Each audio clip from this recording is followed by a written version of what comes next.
Hi guys. We're Hello. we're a bit late.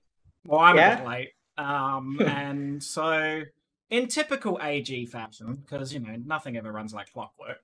Um, Bit of a I shuffle mean, around. As you can see, I have a different co-host. I'm starting to scare my co-hosts off, probably. and you're not making it easy for the new ones. No, I just put them under pressure. You do. I send a random message and just go, "Hey, so uh, plans aren't quite going as planned, and I need a co-host." So I message Max, and Max is like, "Okay." I mean, that was pretty much what I thought. So yeah, so co-host today from the Aura Guardians, one of the stream team members, Umbreon Yes. Max underscore HD. It's Cinder 2.0. Don't put that on him. Don't put that. The disappointment on Max's face then. May have to reconsider the VIP status of Pineapple in my stream, but well. Oof, oof. So let's play the intro and let's bring in our guests after that.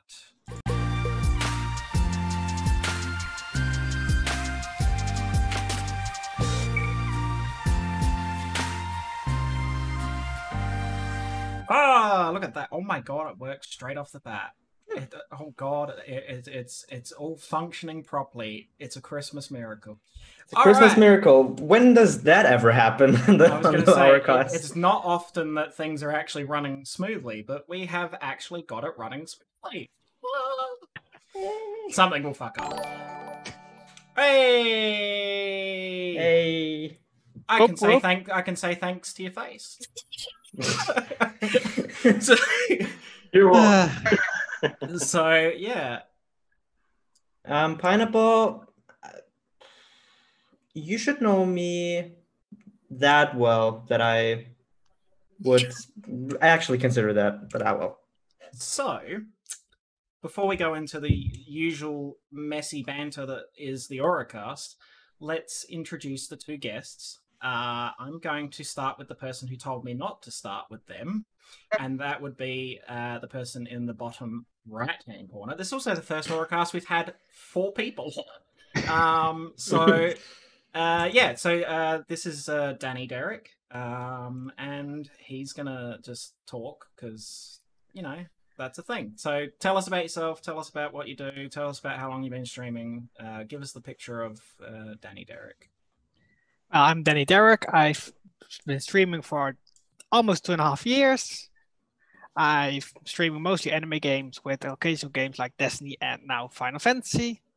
And I'm the cult leader of my community, also known as the Pleb Slayer Cults. Yeah. And not to mention, I'm one of the horsemen of the Plebocalypse. He's one of my moderators. Yeah. Yeah. So that's Danny. And then we have Matthias. Oh, by the way, both of these people are participating in the AGRC. Yeah, I was going to say the AGRC, the recruitment challenge, which has only got a week to go. It's actually flown by quite quickly, actually. It really has. I find it hard to keep up with every participant. I try to watch every stream of them, but there is time zones, sadly, especially for people like Lani, because I know she lives in Australia. Yeah.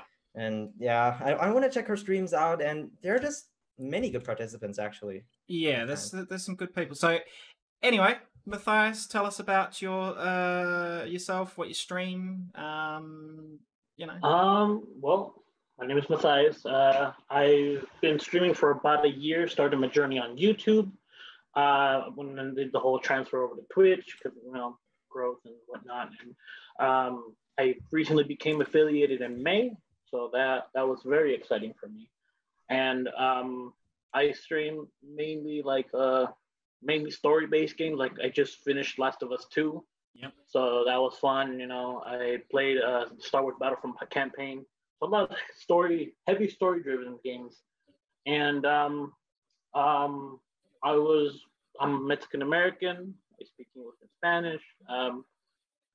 That's about it. That's me. I was going to say, we've got a very diverse diverse cast on today. You've got Australian, German, Dutch, and Mexican. So it's like, all right, we're covering all bases here. Right, yeah. Every All continent. corners of the world. I was going to say, I'm in the Netherlands at the moment, but no. I'm still 100% Aussie, exactly.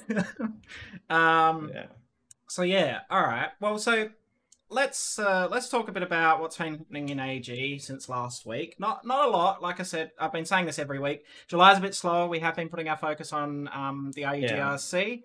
However, the Minecraft server has been open for about a week or so now, and last time I checked, there's about 10 or so people in there.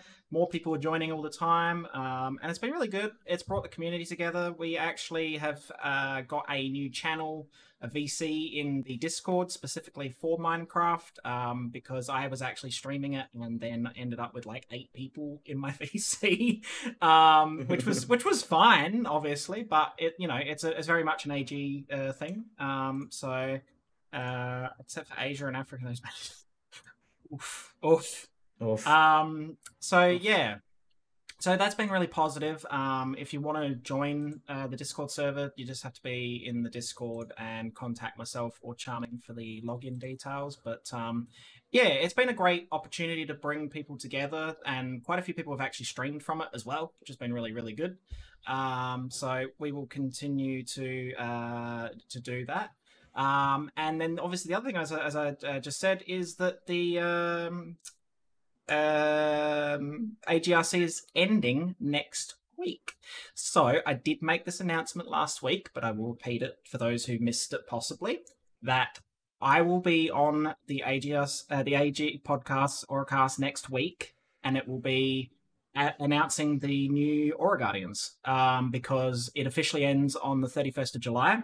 And the announcement's on the 1st, which just happens to be a Saturday. Didn't plan it that way. Works brilliantly. That's the AG motto. Sadly enough, that is true.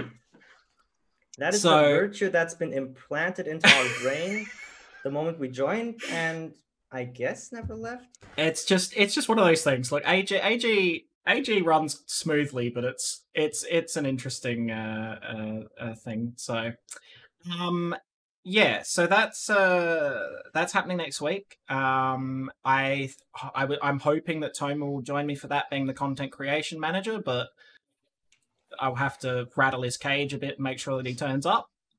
That sounded more wrong out of context. I know. Let's look. Context, no context, whatever. Silent. Thank you for the resub. You are amazing. She is. She broke me yesterday. I'm going to give. And I am blaming you as well, Matthias. Me? Who else? Wasn't me. I don't know what you're talking about. So, oh my god. So, how have you guys found the? I asked the same question last week. How have you guys found the AGRC? What have you found positive about it? What have you enjoyed about it? Well, I'm judging intensely. I mean,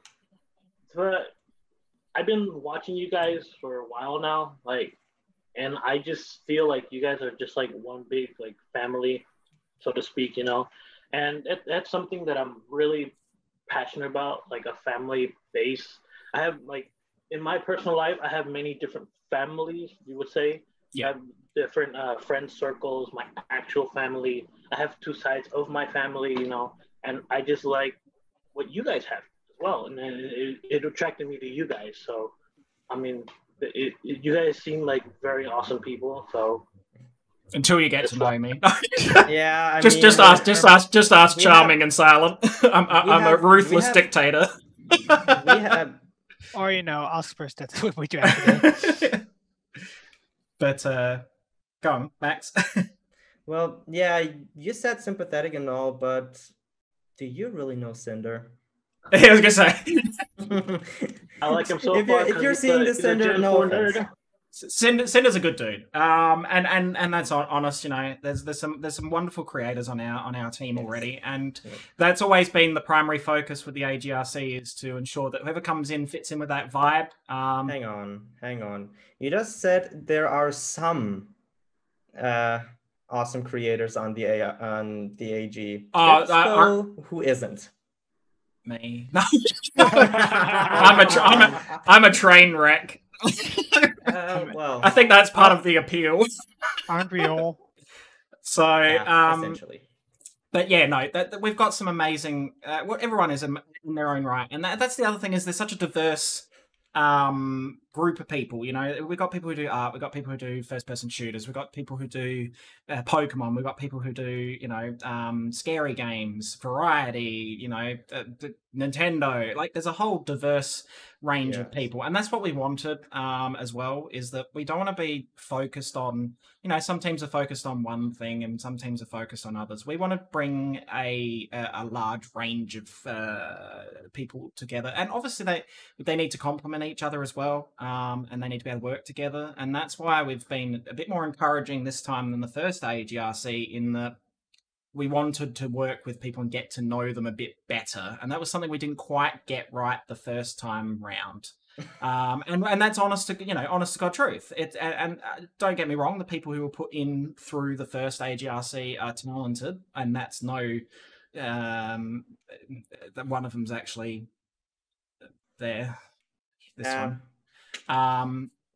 And so, you know, it's also important that we get to know people, and it's not, you don't have to be the perfect streamer either. That's the other thing, is that we're all learning, we're all growing, and it's that thought process of working together to grow. You know, lots of teams use that philosophy. We're very much, as Matthias has already picked up, it's that family atmosphere. You know, it's not just about our streams, it's about supporting each other with everything that we can. And, you know, and that's the case. So, yes, Max. Point it out. Just shout it out there. Go on. No. Yeah. Oh, if you shout it out, you would put it in caps. True. If you were shouting it out, you would put it in caps. Yeah. So, yeah. What about you, Danny? Well, just like our lovely leader, I was very involved with the first iteration of Aura Guardians. Then we're keeping an eye on the newest iteration. And yeah, already joined the first AGRC, didn't make the cut back then. And felt like since then, I've really improved my streams with those people who have been in my streams events now also know that I've done a complete rebrand with new overlays and the whole thing. And thought, I want to do it again because I have an honest feeling that I can make it this time. Yeah. You almost do? Honest, okay. I mean, yeah, no, I don't know what Dutch people have with English, but it's funny though. I mean, I wasn't going to touch on this subject, but I will, because I know a few streamers who have got strong accents, and if Max, for example, didn't point out that he was German, there's no way in hell I would have guessed he was German. I thought you would have said to me that I had the strongest accent. No, absolutely not. Absolutely not. I've never ever had a trouble understanding you ever. As people may or may not know, Danny is my partner, and I don't have trouble understanding him. But I'm so used to his accent that some people do, because he does have a strong accent, and it's really obvious that he has a strong accent. Does help that I'm a false speaker. So that's yes, and it doesn't matter whether it's Dutch or English. He speaks far too fast and far too loud. But that's just Danny in a nutshell. I get the impression that when people speak Dutch, it's generally very fast in comparison to German, at least. Depends. Well, I would say, from my personal experience, I would say that I love how we got into languages. No, too bad. No, that's fine. Older people speak slower, I find, and younger people. Oh, we've lost Max. My bad. Period. Oh, now you've swapped spots. Wait, what? Oh. I am Matthias. You were saying something has to go wrong? I'm Max. It's not my What's fault. up, guys? It's not my fault. No, you're fine. I just laughed. I was like, oh shit. All right, hang on. I need to fix this. Hang on. Let me move. Oh, crap. Okay. That's fine. Shit happens. All right. So yeah. Hang on. Let's move Max. What is this switcher? I was going to say, we were going flawless intro and everything, and now we've just swapped cameras. I pressed the wrong button. Fault. Hang on, I've pressed the wrong button. Hang on, let me fix that. Going great. Oh, because I've got to move stuff now. Oh my god. Anyway. Now I've got the big fat branding here. Difficulty. Shit. Hello, so anyway, what was I going to say? What have you? Okay, while I'm fixing this, what have you guys? Is there anything you could identify that you've learned from being in the AGRC? Basically, is there anything you've either picked up from other AGRC members or members of the team that you've gone, oh, I've never thought of that, or is there stuff like that you've benefited from watching our streams or the streams in general, if you have? This is my way of diversioning you two to talk so that I can fix things. Talk. I'm trying to fix the technical problems. Well, no, I'm not supposed to talk, right? No, you're good. I don't care who talks. You're an old AGRC member, so you could have learned something from the AGRC. I just moved Max. Oops. Well, the only thing that I have learned from watching the current AGRC members, I don't want to. Well, this sounds like a negative, like the entrance to a negative sentence, but there is one thing that I really noticed this time in the AGRC. When I was in the AGRC myself, as well as now, I found that there are a multitude of ways to be your own kind of amazing, I guess. It's very easily noticeable if you've got an eye for it. It's very easily noticeable if someone isn't being themselves, even if you don't know the person. If they're trying to be like, a bigger streamer, or if they're intentionally like changing something that they're really not comfortable with, but someone negative or toxic pointed it out and now they're doing it. It's basically, something that something that the Aura Guardians team is also looking for. Like Beast pointed out just now, we want to have a big variety of members who do a variety of different things, like different games, different activities, different hobbies, who have different talents and so on. We want to have everything covered, and with the current AGRC, I'm confident that gap is perfectly closed for the time being. Like no matter who gets picked. I keep talking. I'm still fixing this. I'm gonna throw Cinder under the bus. You're gonna throw Cinder on the bus? I keep moving Max's cam, and it's annoying me. Are you? Fuck you. I was gonna say I keep moving it. It's like, oh god, there he goes again. There's one thing I've learned from this AGRC, and that's how to carry a stream after someone has left. When I'm doing a multi. Thanks to a certain Cinder losing his internet after 40 minutes. Yeah, he did. Man. Yeah, so I've learned how to, even when a multi goes Ori, to still be able to carry it and still put up a fun stream, even when stuff like that happens. That's something I learned from that stream. I feel like we're kind of sadly overshadowing Matthias. So, what have you learned from it, or what do you want to say to it? I wouldn't say things on stream, but off stream. So, I'm part of, I think, most of you guys' Discords, and you guys keep in touch a lot. Like, I've noticed that you guys talk to each other through everybody's Discord and stuff. And, for me, it's given me the motivation to talk to my friends, my family, because I have an issue of just not keeping in touch, and from what I've learned from you guys is, you know, talk to people, you know, make sure they're okay. Oh, hey, how you doing? You know, how's your day? Stuff like that. So that's my like personal like from what I've learned from the AG fam. To add to that, me myself, do you want to say something? Who? Okay. Oh. Yeah, I personally have an issue of having small talk. Actually, I prefer having deeper talks or about more in-depth topics. But through like using Discord in the almost 3 years that it's been, in the almost 3 years that I've been on Twitch and using Discord and all that, I feel like one thing that has helped me along the way is learning how to conduct the right small talk. I mean, out of that can develop a deeper conversation about something. Like if someone's not feeling right or whatever, you can give. Man, I have the French word for it in my head, but not the English word. Someone's still got his exams. I was going to say someone's exams is in his head. Yeah, I know. Although, I love how I pushed Cinder under the bus and 5 seconds later, Riley appears in chat.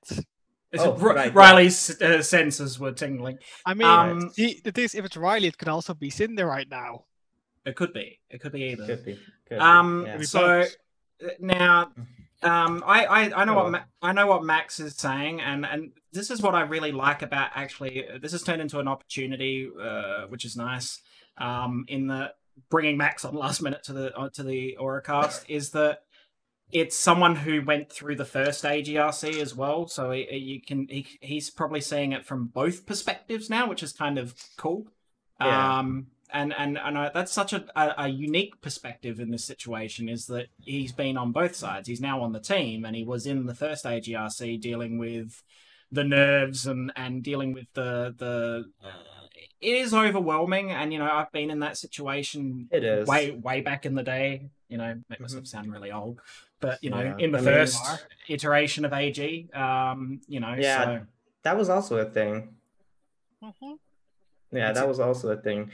I only recently deleted the old community logos from the first Aura Guardians. It's such a weird feeling, and it's no secret. Aura Guardians has been through some ebbs and flows over the last 2 years, or 3 years of its existence, and so this is probably the direction we're heading in is positive, and that's the one thing I can't take credit solely for that. We've got a strong management team behind that, and then we've also got a strong team behind it. So it's not just me, it's everyone. And that's the big thing. And it's not even just about team, it's the community in general. So yeah, that's pretty much the AG news this week. As I said, we are working on other things, and there's a lot of things working in the background, but July has been very much a focus on the AGRC primarily, especially with it coming to an end in a week's time,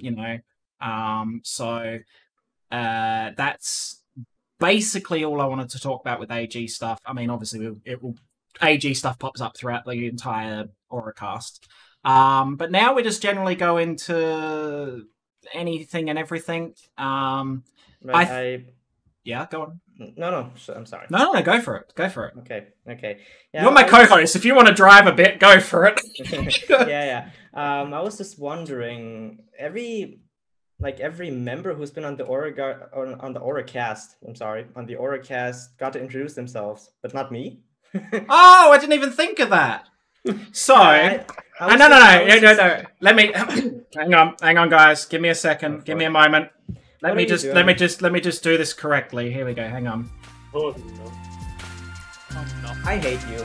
Just give me a second. Give me a second. Come on. Black screen. Wait. So, welcome to the second part of the AuraCast today. I'm your host, DragonBeaz. I've been called out for my unprofessionalism. My co-host today is the one and only Umbreon Max HD. For those of you who don't know, he is a member of the AG stream team and has never had the opportunity to introduce himself on this show. So please, take the floor, Umbreon Max _ HD. I like how you put emphasis on underscore, like in wrestling or whatever. Yeah, but right.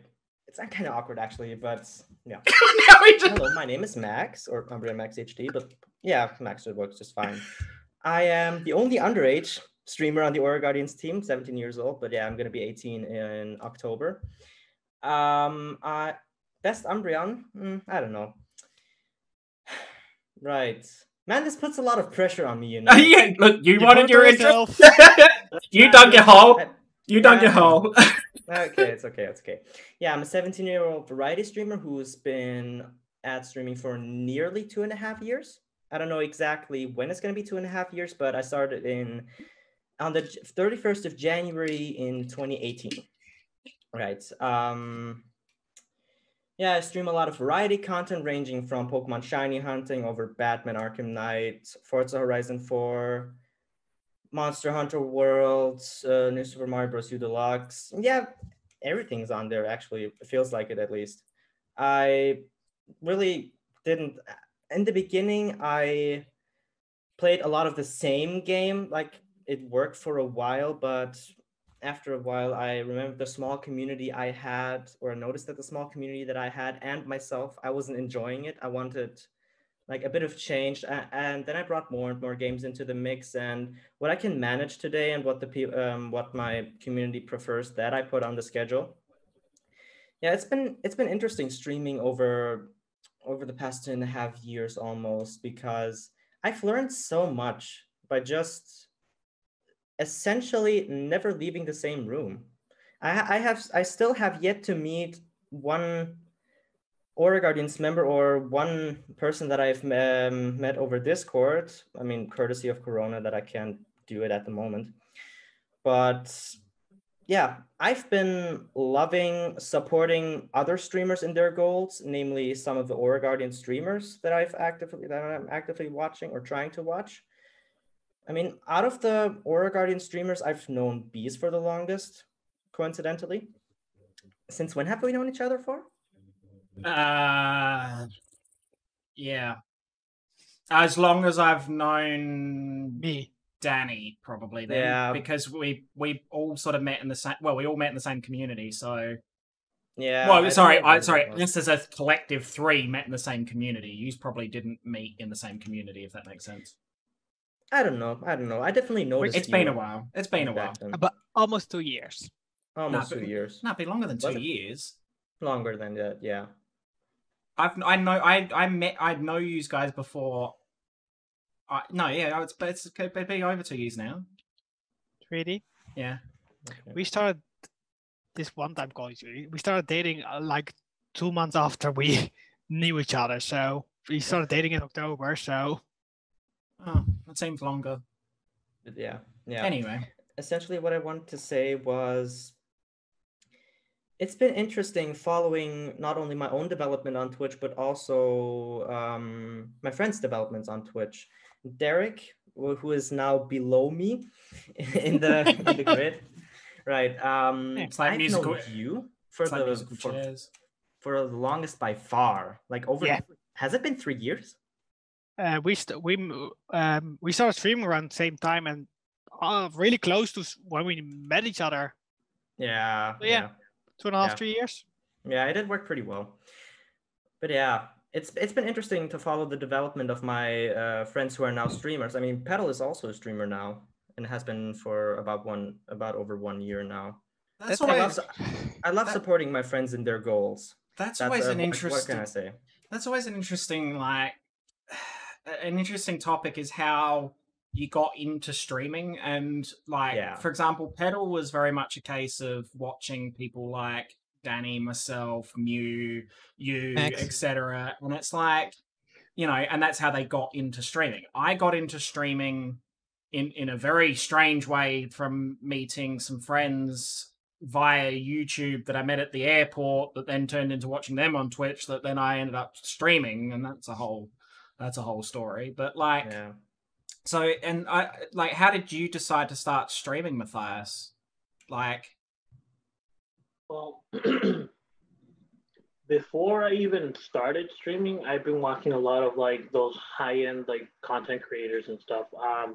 Mainly, if it's okay to say who. Yeah. I'm a big. I watch a lot of Courage JD. I don't know if you guys are familiar with him. Yep. I see like their life as a streamer and stuff like that, and I asked myself, could I maybe make a community of some sort, or join a community of some sort and get into it and, you know, make friends and all.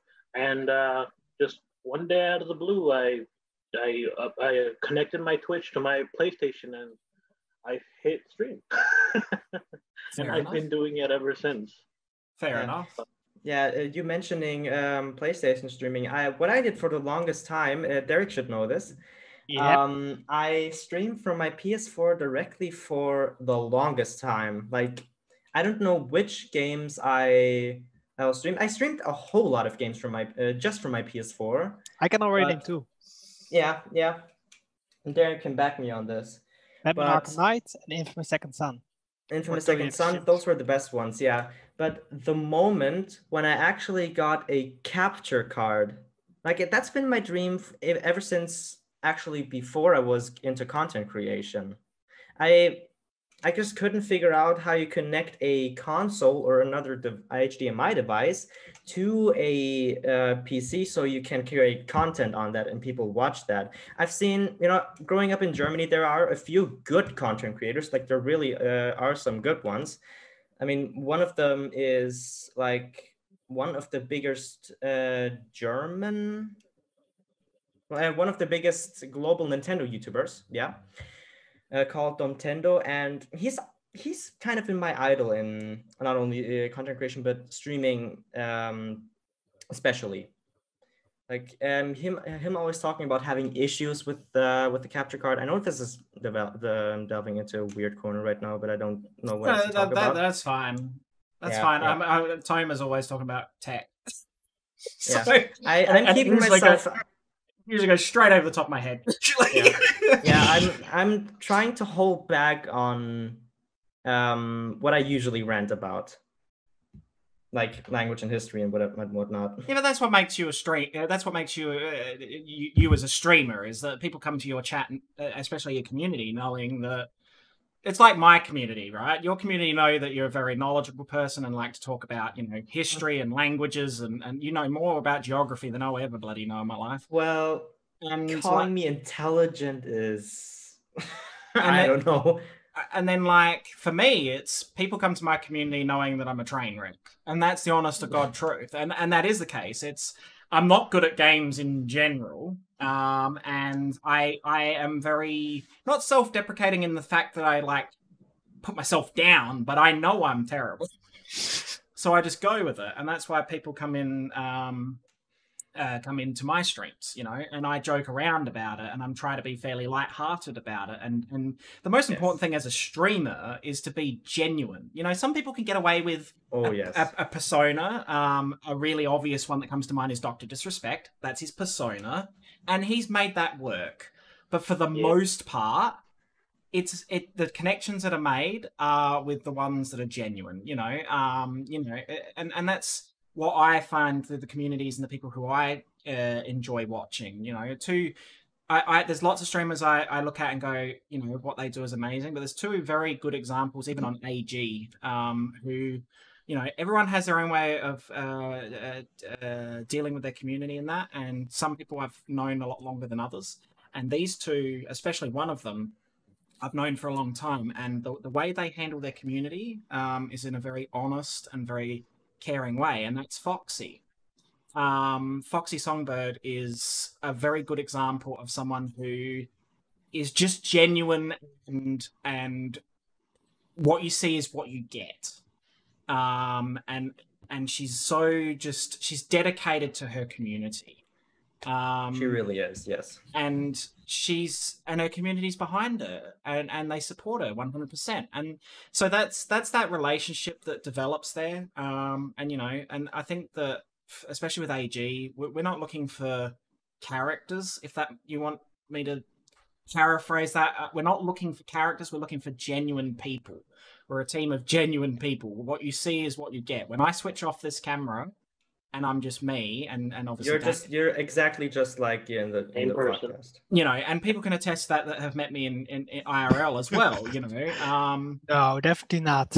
You know, and so to me, being a genuine, honest to yourself and not changing your persona for people, if that's it's probably not quite the right wording, but is so very important, you know.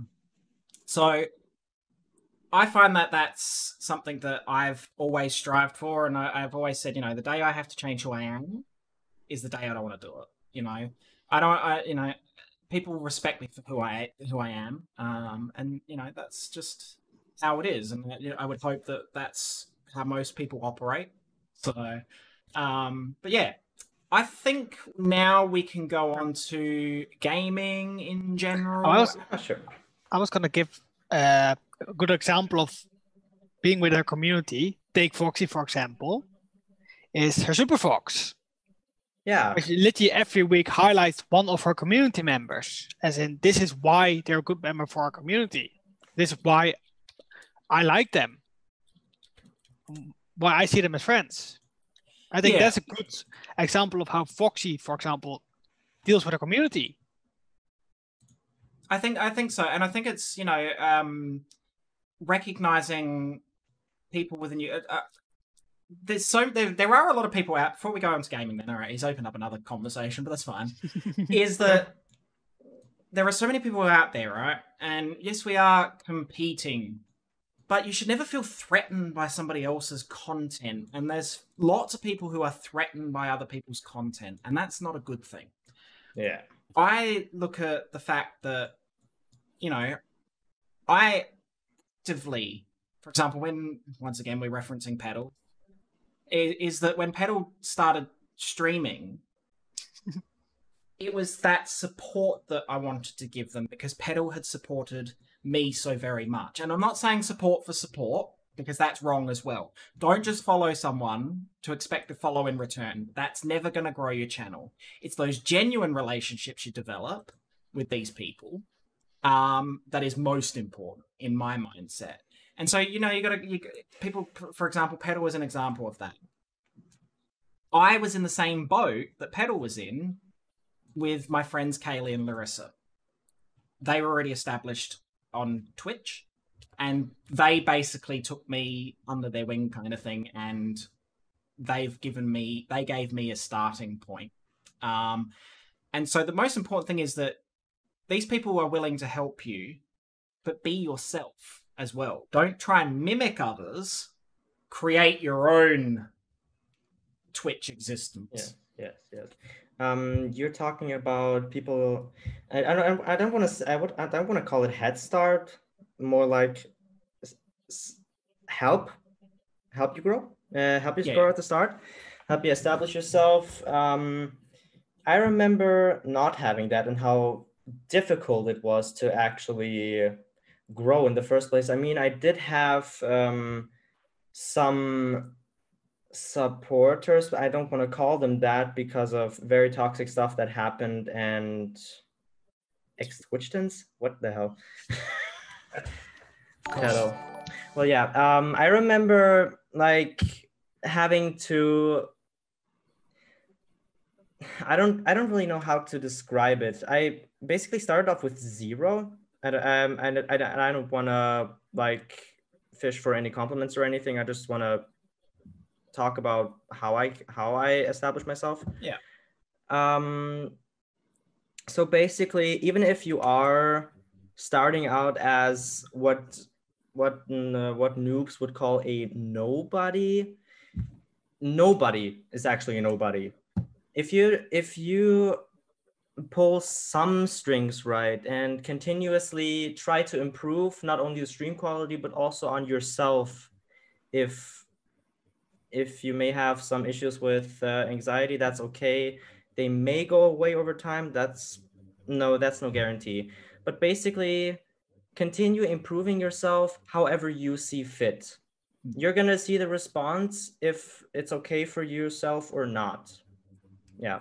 I seen an interesting thing today before we get onto gaming, and this is in relation to growth and that on Twitch. And it's something that's been around for a long time, and this is like as a fact, is that the top 5% of Twitch, right? If you've got 5 or more viewers on a semi-regular basis, give or take, you're actually in that top 5%. That's how hard it is to be successful on Twitch. So if you're already in that bracket where you have 3, 4, 5 viewers, you're already doing better than a huge number of people on that platform. Yeah. And if you actually decide to do your first stream and maybe like it, you have done more on the platform than really almost all normal viewers have. Like, I can't exactly fact check it at the moment because I can't remember where I've seen it, but it's something that's come up a few times, and that literally that top 5 to 10% is literally the people who get. So there's millions of people who are on that stream on that platform who are trying to stream and have had no success. There's lots of zeros and ones. You know, if you've reached, I guess, affiliate stage, which is the 3 viewers average or more, you're actually in a higher bracket than what you're probably giving yourself credit for. And that always is a humbling thought to think, as much as I want to be growing or get bigger or whatever else, I'm actually already ahead of the curve anyway. I've actually made a substantial amount of growth, and I've, you know, and that's very surreal to think that. That starters for zeros and ones. What's that? Yeah. That's a straight fact. Zeros and ones. Thank you. So yeah, that's just a thought to keep in the back of your head. Even at times when you have low viewership, and we all have that. Trust me, we all have that. Yes. If you've reached that, even that first milestone of Twitch affiliate or averages or whatever, you're actually in a higher bracket than you're probably giving yourself credit for. So. Yeah, I love little facts like that. It's great. Yeah. So let's go on to gaming. So I've got something I want to talk about straight off the bat, and it's simply because it's just everywhere at the moment. Xbox had their little showcasey thing like PlayStation did a few weeks ago, and overall it was received quite favorably, except for one thing. And that is Halo. Halo was not received in the greatest of lights. And that would be because the graphics... and I'm a great believer in don't judge a game just by its graphics, but when you look at those graphics in comparison to anything else that they've done with Halo, oh my god... I honestly thought from what I've seen, it was like alpha footage. This game is due to be released. Is it this year? I think it's this year, at the end of the year. And that's what they put out. What I thought when I saw, the Halo review and all, I thought it was a comparison to an older game. Oh, someone said it's like Halo 2 or 3 or something. It's gotten really old school, like Xbox 360. Yeah. Holiday season 2020. Yeah. Yes, it was pedal. That's just, it was horrendous. And 343 have not got a great track record with Halo since Bungie got taken out of that equation. They haven't had a good record. Guardians was a very good example of that. It didn't get received so favorably. But I don't know what possessed them to put it out in the way they did. Chief's armor looked plastic. It did. Master Chief's armor looked like an action figure as opposed to actual armor. People are hating on the 4 and on the graphics. And in saying that, I know what Pedal's saying. There was the fan base that were like, oh, Bungie's not doing it anymore, so go screw yourselves and that. And you're going to have that. It happens across the board. I can't understand it with... I can understand it with this. Because it's just such a big backstep if this is the graphics we are getting on a next-gen console. This isn't even the current one. This is coming out on Xbox Series X or whatever it's called, the new console. Yeah, Xbox Series X. Yeah. So I mean, I would have at least expected ray tracing on there.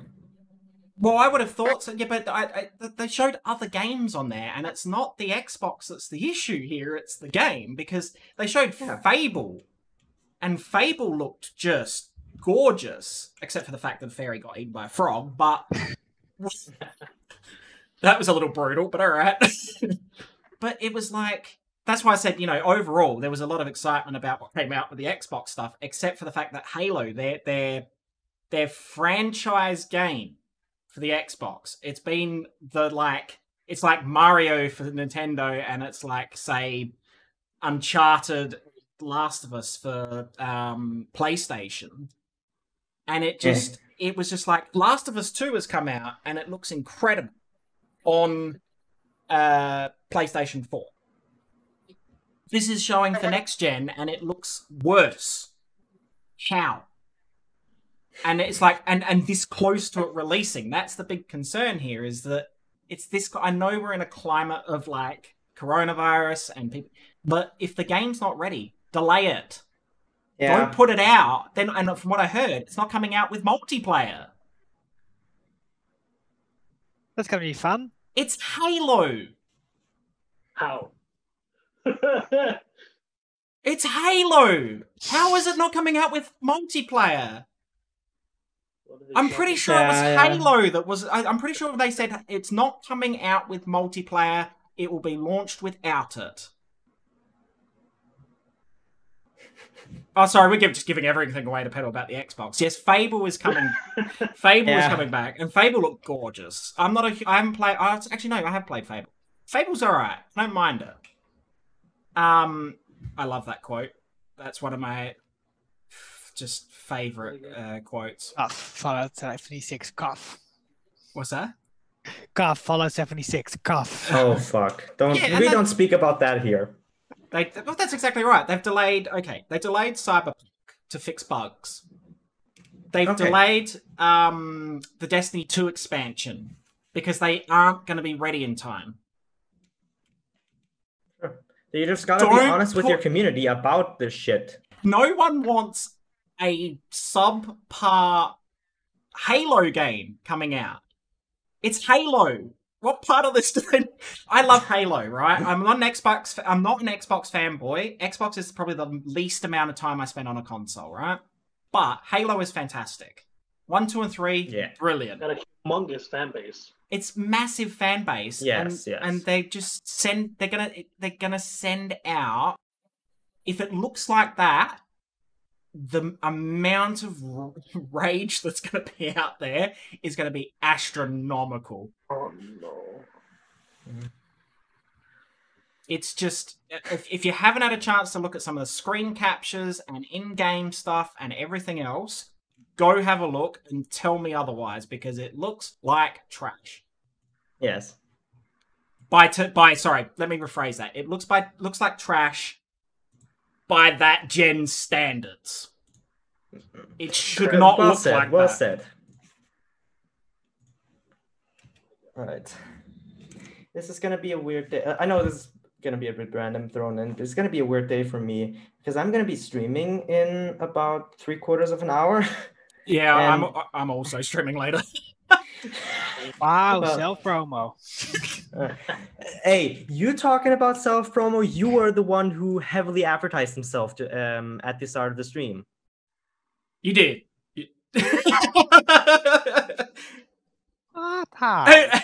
Anyway, I was allowed to introduce myself. Oh no, I was. You weren't allowed to promote yourself. God. But no, and as Sick Frenzy has said in the chat, for example, Hideo Kojima made a brand new engine to make Death Stranding. It was clean. So they can't use the excuse, it's a new engine, we have problems. Not in this day and age. Not at all. Never had practice. Exactly. It's ludicrous. There is not an excuse for this. And that's exactly right. They've been around longer. So it's mind-blowing that they can do that. And I just, it was a shock factor because everything else looked amazing. You know, Fable looked amazing. I think they actually showed some Destiny 2 stuff at the Xbox thing as well. You know, and because it's coming to Series X, which we knew it was coming to next gen anyway. But and so it was that moment of just like whatever, you know. So it's. The next gen's going to be interesting. I think a lot of points are going to be depending on price. Some of the companies have already said that their pricing will not be much different to current pricing for current gen stuff. A couple of companies have said they are going to be more expensive. So it's going to be it's just dicey. It's going to be an interesting time, and they need to realize that. And some companies have been really good about it, as Pedal put in the chat a while ago. Putting out, here's the thing, and this is one of the Nintendo people who've said this. Putting out a game that is half done just to appease a time frame is far worse because it cannot be fixed the damage that you have done than waiting to release a game and put the game out as a complete, polished, finished product that people will go, wow, what an experience. There's very few that have been able to pull themselves out of just the pit. I can think of one example off the top of my head, and that is No Man's Sky. No Man's Sky was able to pull themselves out of a massive pit because when it came out, it was not great. It was not good. Now it's a polished, very interesting, complete game that one day I'd like to go back. But it's one of those exceptions. And No Man's Sky was the exception that made the rule. Like, there is very few that can do that. Yeah. Just to name a few who couldn't pull themselves out of it is Fallout 76 and was it Anthem? Anthem was another one. Anthem. Yeah. Wasn't there also Titanfall? But I might be mistaken. But Titanfall was fine, I believe. Anthem is a very good example. To the point that they're actually pulling Anthem apart and putting it back together. And another one that comes to mind, and this is an example of something that couldn't be fixed because they just sent it out so buggy, and as far as I know, it's still quite buggy, is shit, I was just about to... Oh, God, it's gone. Mass Effect Andromeda. Yeah. Oh, fuck. Don't even get me started. Mass Effect Andromeda came out, and it was just a mess on so many levels. Like, even down to dubbing people's voices in and mouths not matching up and just weird facial expressions and skin just disappearing. That's some of that is still the issue today when I go back to Mass Effect Andromeda on the PS4. The gameplay was great, but the story environment loop grind was exactly. And there's a lot of games that are like that, you know, and have suffered from that. Matthias, Danny, are there any games for you that come to mind where they've launched and you've been just absolutely gone, why has this come out in this condition? Well, the one I had has already been named, both by me and Max. That's Fallout 76. I have one on the other scale of the spectrum, though. Oh, yeah. Which was good, but then went down to shit, you mean? No. A game that's that still hasn't been launched, but I'm pretty sure that once it's gonna be launched, not a lot of people are going to play it because they've been waiting too long for it. Oh. Half-Life 3. No. Just for gold status, that's going to be like, no. See, this is where my background comes in. Yeah. Because I'm an anime streamer. Mm-hmm. And I'm a writer. Yeah. The anime where my story is partially based on has had a game that was... Well, they've had a game that's never been translated. But the worst is they've had a game that was announced for 2018. It's been delayed for the 6th time to 2021. Okay. Before you say what it is, all I'm going to say is that's the other extreme that shouldn't happen either. Is where they continue to like. If you're gonna put an extension to a date in place, don't do it like 6 times. That's why I said that's the other side of the spectrum. Yeah. Yes, they want to improve it, but they delay it too much. I'm gonna play it because I'm an amazing fan of the series. To the point. Do you want to put people out of their misery so they know what you're talking about? Yes. I was gonna ask. Did he already mention it? I know what it is, but I don't think anyone's going to notice. It's Inazuma 11 Road to Heroes. It's even had a rename. Okay. $70 games coming soon. Yeah, there are some that are selling ridiculously priced, I was going to say. Yeah. And that game's supposed to come... That's why a lot of people also had the space for it. It was already supposed to come out on the Switch, on Xbox, on PlayStation, and on iOS. iOS? Yeah. I don't understand why iOS. I mean, there's some good examples of iOS for some games. Like, obviously, for example, and some really good examples of some of the Pokemon games that have come out. You know, Pokemon Cafe Mix is on iOS and on Switch. Pokemon Quest was on iOS and on Switch. And so it can work, but I wouldn't imagine this kind of game would work as an iOS game. Yeah, that's what I'm trying to say. I mean, it's already... When it launches, I wouldn't be surprised if it's like Cafe Mix, that it can only be played in the handheld mode. Because the big part of this game was it launched on the DS at first, that was played with a stylus. Okay, so it's touchscreen stuff, yeah. Yeah. Okay.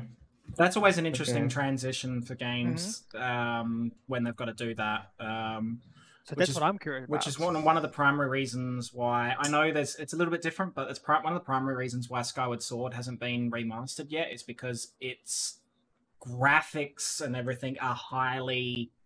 highly unique to the Wii. Yeah, because it was designed to be one-to-one.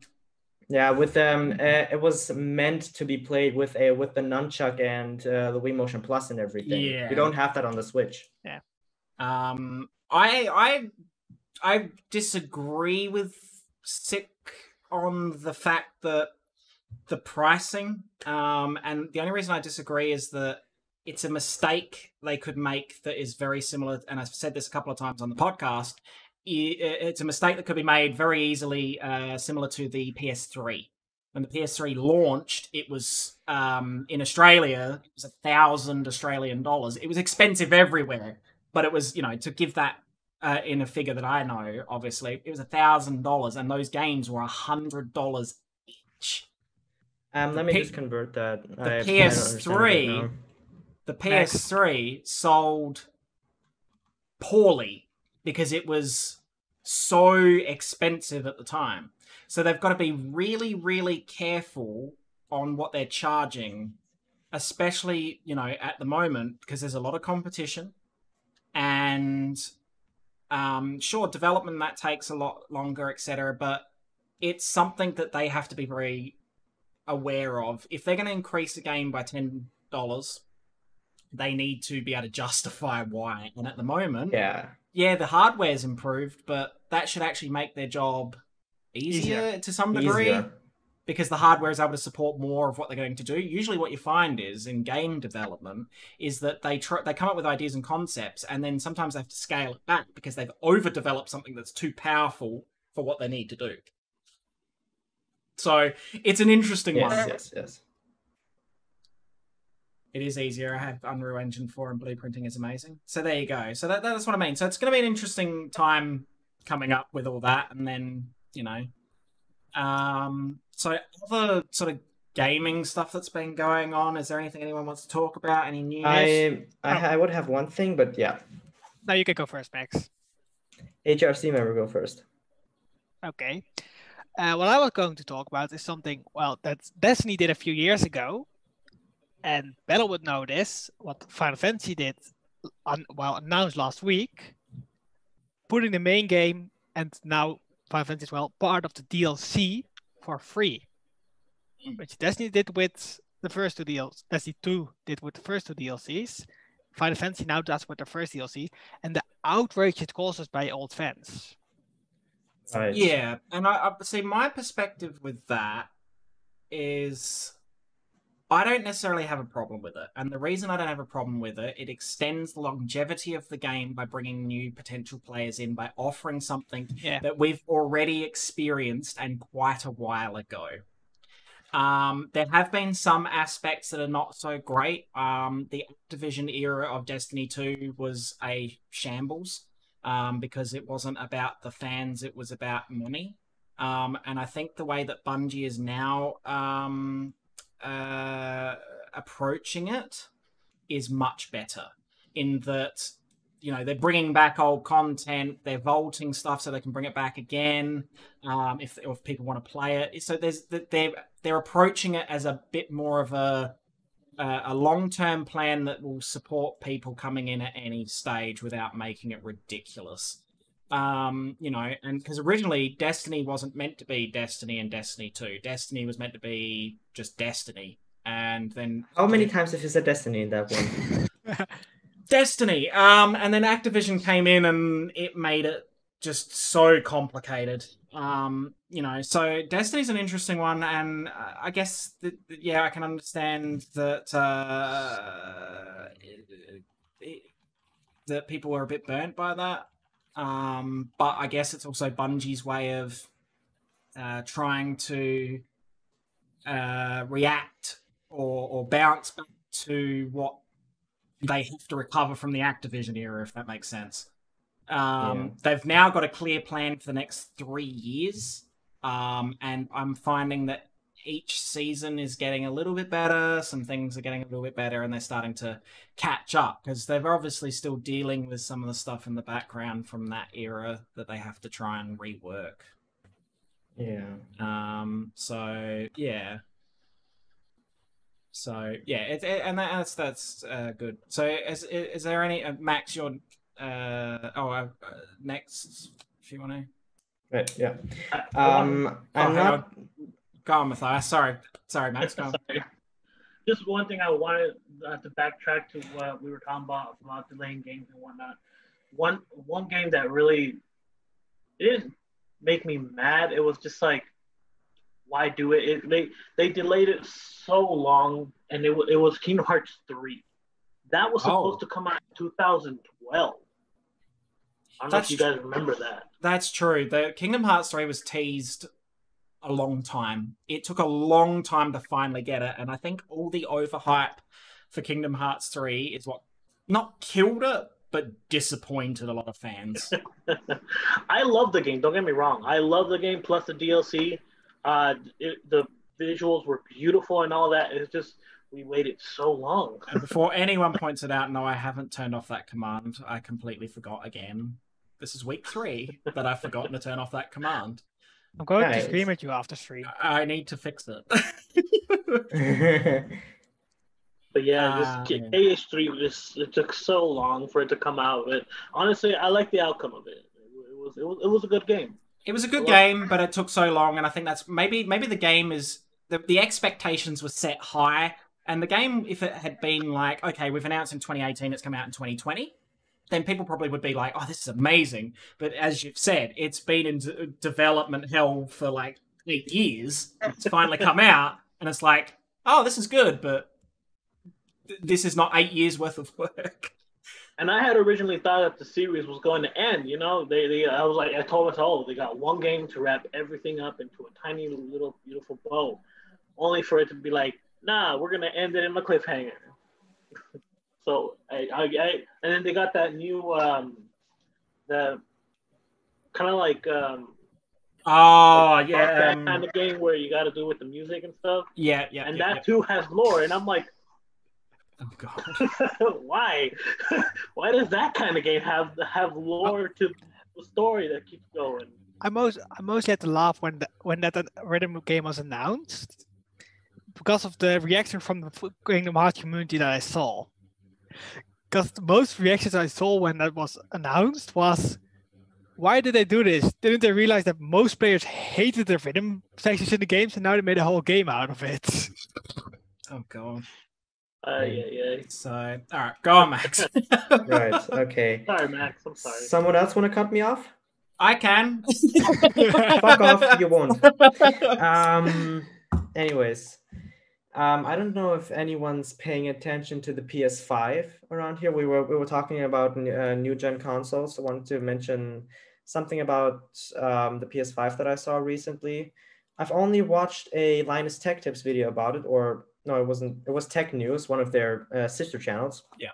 But basically, what they talked about was a data leak that's what supposedly, when the PS5 launches, would only enable you to buy up to only one PS5 per household. I don't know why that. I mean, there are a few speculations as to why that may be. One simply being for the schmucks that want to buy multiple and sell them for cheap. And make money off of that. Yeah. I don't know. It's a supply and demand thought process. Yes, exactly. I think they do that with, I don't remember which console, but they've done that before. So it was the Switch. When the Switch first came out, it sold like hotcakes, and because Nintendo weren't over catering for it because of what happened with the Wii U, the Switch was in very, very, very low stock. So they started limiting people because people were buying it and then selling it on eBay at an inflated price. So what Sony's trying to do is they've increased their volume, but they're also going to try and make sure that it's a bit fair because there is going to be the demand for PS5. So yeah, I say that it's a weird thought, but people will find a way around it. Because on topic of working around it, like how are they going to check if a household has one? Well, I guess for the most part, when you get a new console, they usually register your account at most of these places. Like if it's a game store and that, you usually get a membership for the most part. But they may make that mandatory to try and curb that problem. And as Six just pointed out, the same thing's happening again. They've had to put some limits to some degree, as far as I'm aware. The Switch is out again because it's the ideal console for COVID at the moment, because things like Animal Crossing have come at a time when people are looking for those comfort games, and Nintendo are the master of comfort games for the most part.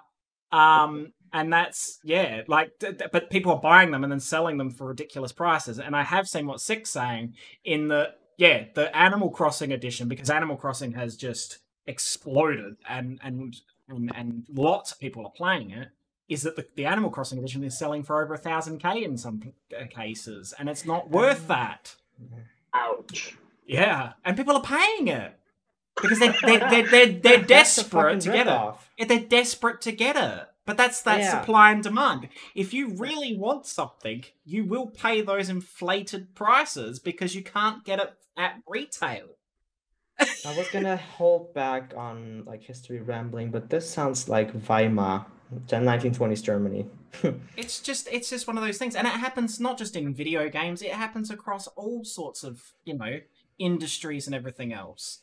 If you want something, people will pay, or if people want something, they will pay for it in most cases. Exactly. Bitcoin is a very good example of that. Oh yeah.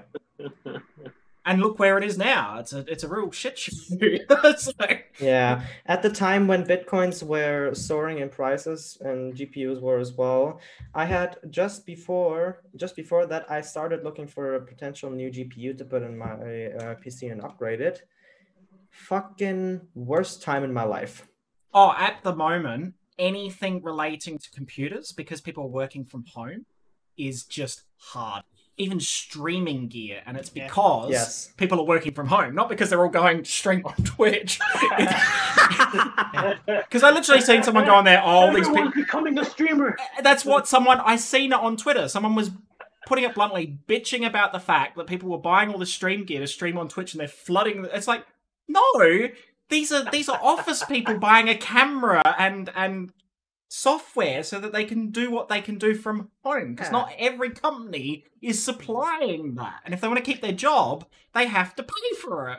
So things like webcams went out of stock, and keyboards and mice, and just all these random things, and computer office chairs, gaming chairs like this. People are like, oh, they're buying gaming chairs in large numbers because they're going to go stream and game all day long. It's like, no, gaming chairs are designed ergonomically for people sitting at a desk. Primarily, it's gamers, but for the most part, it's people who are sitting at a computer.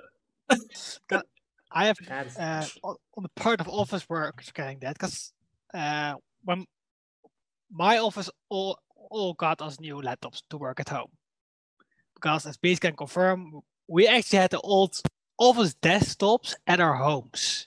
We had to bring those from the office to home to work. When COVID first broke out, we drove to his office and we had to bring back 2, and not even slimline monitors. These things still connect with, I think, VGA cables or something. Really old school. Oh my God. Really old school stuff, right? A keyboard, a mouse, and the box. The actual PC box. Yeah. He was bullshitting me when he said, you're going to have to come pick me up from the office. I have to bring my office home with me. I thought, oh, you know, maybe they're just a few bits and pieces. Literally, we scraped his office into the car. Yeah. But now we've got a laptop, but these laptops got home delivered by 2 of our, well, not co-workers, but 2 of the people who work at the same office. And with one, the amazing title, Chief Happiness Officer. I was about to say, please tell me you're going to tell this guy's job title is Chief Happiness Officer. Chief what? Chief Happiness Officer. Happiness Officer. Yep. That's what Germany needs. His literal job description is to make sure the morale at the office stays high, and at the same time at home while working from home. That exists. Yes. Wow. It's a legit. Really he's probably too much. He's probably well paid. Just the sad fact of the matter, he is well paid. But here's the fun part. When they came here, they saw the gaming chair we had. They actually joked about it. I would love to order them for the office, but I don't think we're gonna get that validated by the office. That kind of budget.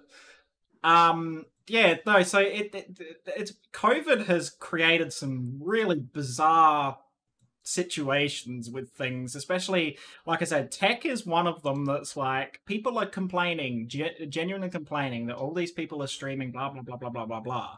And it's like, no. They're office workers working from home, because it's things that have sold out, necessarily exclusive to like it's not like the Elgato has sold out. Or, you know, I would be very, very concerned if that was the case. I mean, sometimes they go out of stock, but it's not like they've sold out. And you know, whereas webcams was one of them. Loads and loads of webcams of all different brands and that were sold out. And it's like people were just going, "What is going on?" And it's like, we're not allowed to leave the house, and people are still working from home, and they need a cam for their work. It's not rocket science.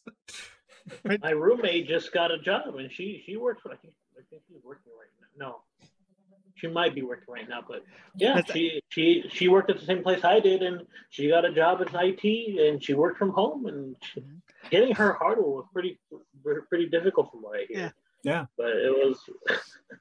I have to. Yeah. And no, Battle. That's not what they're doing. That's not what he's doing. I know what you're referring to. No, well, that's actually. COVID sucks. I want zombies is the greatest. Yeah, I've seen that. I mean, we'll see what August has in store. My birthday. It's not much different. Let's be honest here. Just a side note. Given what I've seen people doing at supermarkets and everything else in the last 6 months, there's not much different. They're all mindlessly wandering around like zombies anyway, so you know it's not much different. Slow zombies, not the ones that run. Oh, come on. We've all put on weight over the COVID thing. We can run away. Yeah. What I recently saw when I went to the local supermarket here, or one of the ones anyways, was a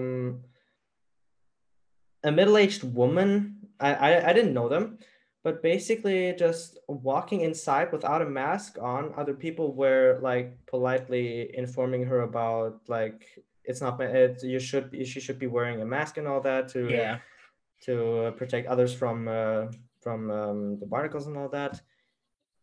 All that she did was throw items that were literally laying beside her in the like compartments at them. Even the store manager. Yeah. It's happening a lot, and it's disgusting. Yeah. It's just I feel for there's someone I can really think of that's actually in AG and been dealing with just stupidity, and that's Silent. Yes. Oh yeah. Silent's day job involves dealing with this kind of crap on a day-to-day basis, and like it's not hard. We are all inconvenienced by what is going on in the world at the moment. It's not just you. Like, it's everyone. Trust me. Yeah. Like, I lost my job in the last couple of weeks because of cutbacks due to COVID. Go on, Matt. Max. Matt? Why do I call you Matt? Anyway, go on. Matt. I am Matt now. Okay. Yeah, our final exams were originally thought to be fully canceled because of we didn't know how the regulations for schools would be like.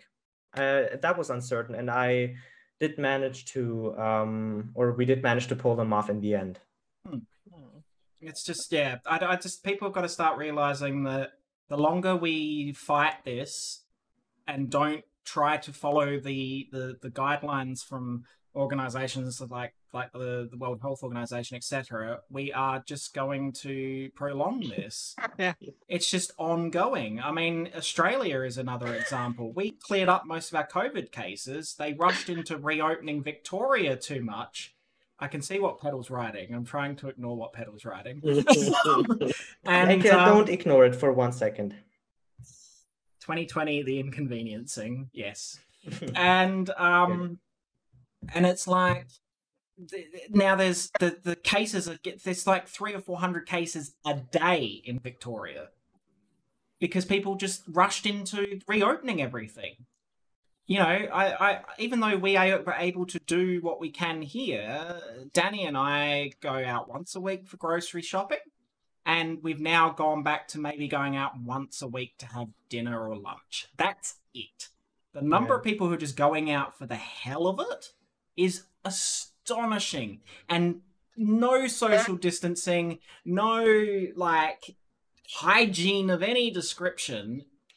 It happened today. I don't know if Danny noticed that. We went grocery shopping and this woman was just standing next to people wherever she wanted. I noticed. And even at the checkout, she just sort of stood there and just, like, stood next to somebody with her trolley and that. And it's like, there's still guidelines. Don't stand next to people. Yeah. This a perfect transition, actually, like with the going out and all that. Yesterday was the first time in many months that I went out to a restaurant in the evening with my mom to celebrate that I had graduated yesterday. Yeah. And before he goes on, congratulations, by the way. Thank you. That's not sarcastic. That's legit. Thank you. Proud of you. Congrats, man. Thank you. Anyway, so what I wanted to say was there is a special type of restaurant we have in Bavaria called a beer garden in English, as it was called. I don't know if you guys are very familiar with it. It's just that it's not the typical type of restaurant. It may look like that on the outside, but it very much relies on people being together. And the amount of people who are deliberately not following the still rather harsh guidelines that the Bavarian state has put on the people is simply mind-boggling to me. Yeah. There were almost no masks visible. Almost everyone was smoking anyways. There was even a band standing as close together as ever, playing the typical music that you would expect in Bavarian culture. It's mind-boggling. There were signs put up, and the staff followed their guidelines, like with wearing masks and social distancing and keeping things super hygienic and whatnot. But the populace, like the customers, were doing this much to prevent anything. And it's happening everywhere. And what gets me is to sort of loop it back to the gaming side of things, and a lot of these studios are working from home, right? All the individual people on the team are working from home. Yeah. If they can do that and develop games, why can't you follow simple rules when you go to the store or go grab something to eat? or whatever. Why can't you do that? That's the point, is that the people who are inconvenienced are doing a better job than the ones that aren't. Yeah. I've seen one rather mean meme the last few days on Twitter. It was those two images of Patrick in SpongeBob being like a Karen wearing a mask for 5 minutes. Was that Patrick laying on the ground when he was in Sandy's home? Yeah, like they can't breathe air and was all dry and whatnot. Yeah. Versus a doctor who wears a mask almost 20 hours a day. Like was the Patrick with the bowl of water around his head. It's the mentality that apparently masks stop you from being able to breathe and all this other stuff. It's like, doctors wear them all the time. They're not suffocating. Last time I checked, and that's the stupid. They're designed in a way so that you can breathe. They just stop the germs and the particles and stuff. So it's just exactly. They wear layers of masks. It's ludicrous. And the crazy part is that there's people out there that think it's fake. That's the other scary one, is that people are like, it's a and I'm like, have you seen many people have died? And people who have had COVID and survived it and gone, it's one of the worst things they've dealt with. Yeah. I'm sad to admit that I've got one friend who is like that. Was literally, ignoring / denying how worse Corona is right now. And that's part of the problem, is that it's all over the place, and that's the big thing here, is that people are not taking it seriously, and the world is going to learn a very harsh lesson, sadly, at the cost of stupidity. Yeah. Not to end on a somber note or anything, but it's true. And so if you are doing the right thing by people, it's a big thank you from people like myself. If you aren't, think of others in this, especially your most vulnerable, your elderly, the people with immune diseases that can't fight off these illnesses, people who are already hospitalized for other reasons. They're the most at risk. You've got to start thinking of people outside of your own bubble. Yes. Yeah. That's perfect ending. Okay. Yeah.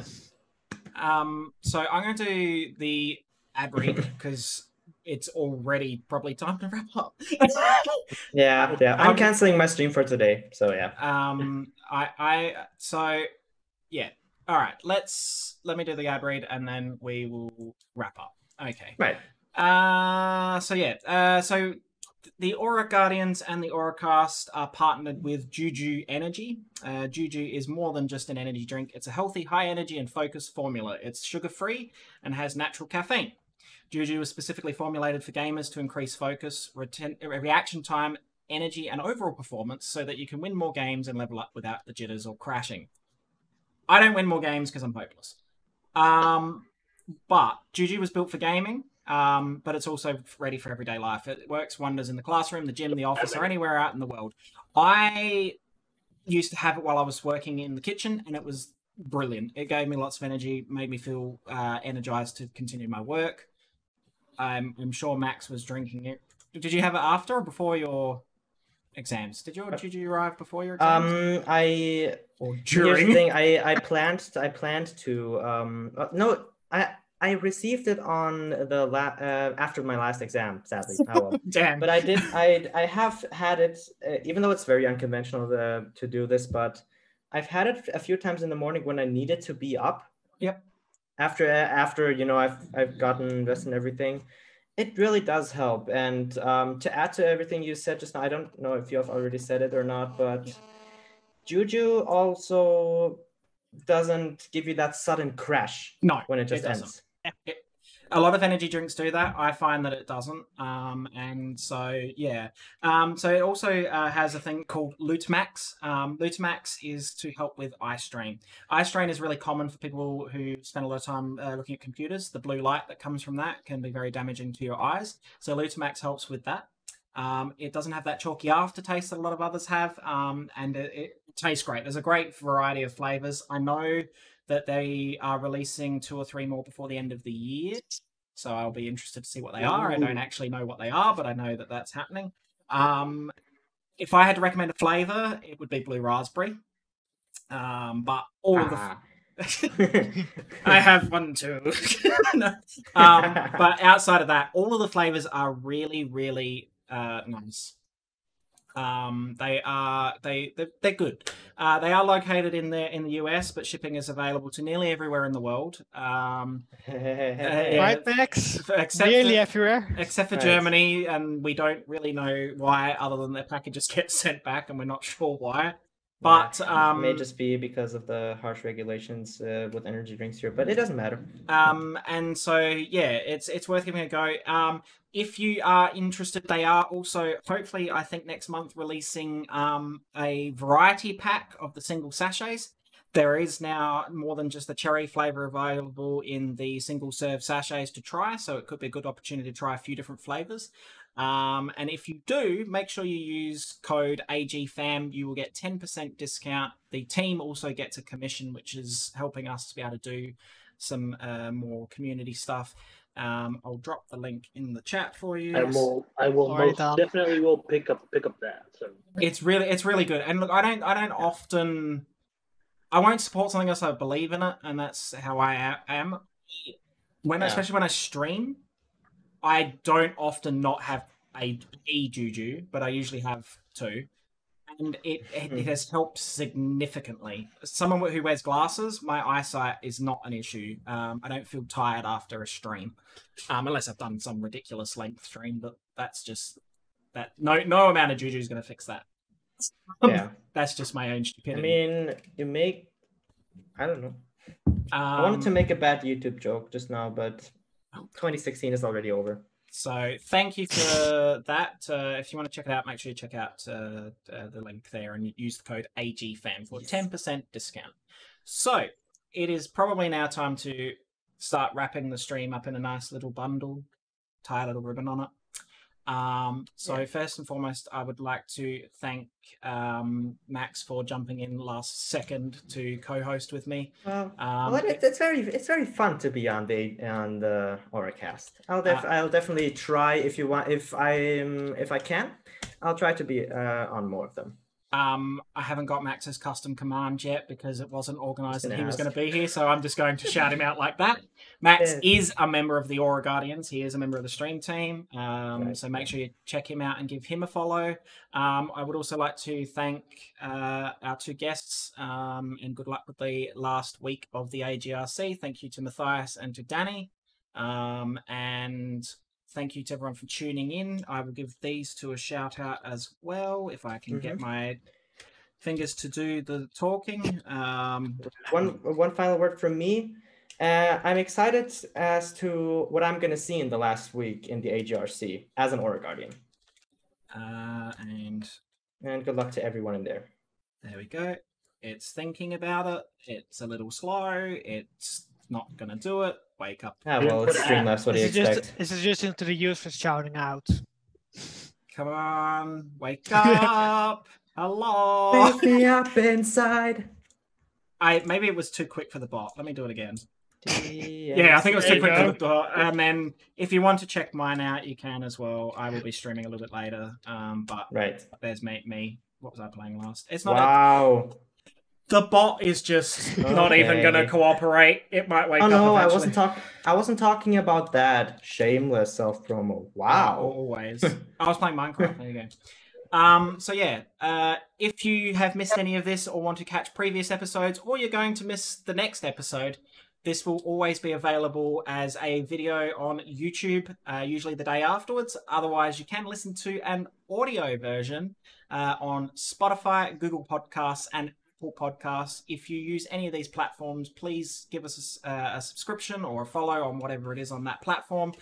Maybe leave a comment or review, however it works for each individual platform. And yeah, let us know what you think of the podcast as it continues to develop. So yeah, next week we will be announcing our new Aura Guardians live on this stream, and it usually starts at 6 p.m.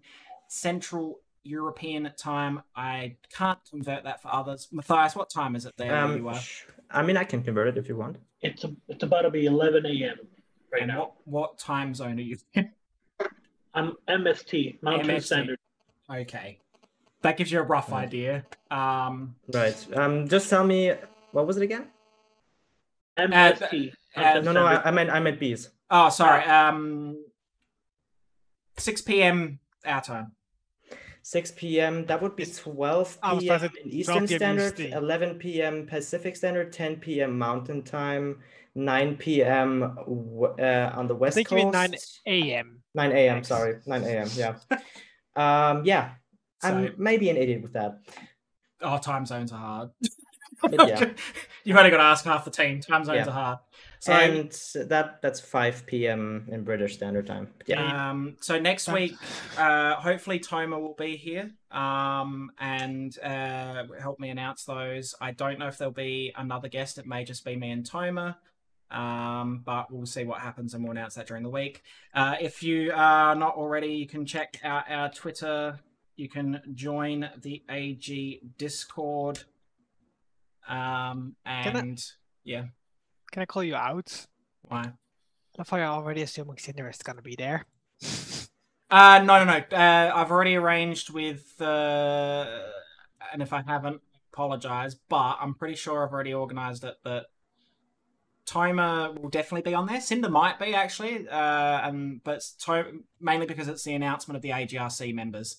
And Toma being our content creation manager will hopefully be there. So, other than that, link doesn't work for Discord. Oh. Wait.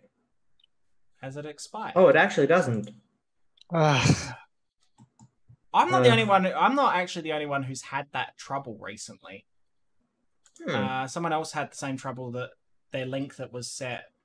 Let me just drop that link in for you. I'll grab a new one. There you go. Danny's already done it. That link should work. I'll update that at the same time I update everything else. So yeah. Anyway, let's wrap up the stream. Thank you for watching. Thank you for everyone being here. We will see you next week for the next episode of the AuraCast. You've all been amazing. Take care of yourselves and each other. And thank you for hanging out. Bye-bye. Bye, guys. Bye.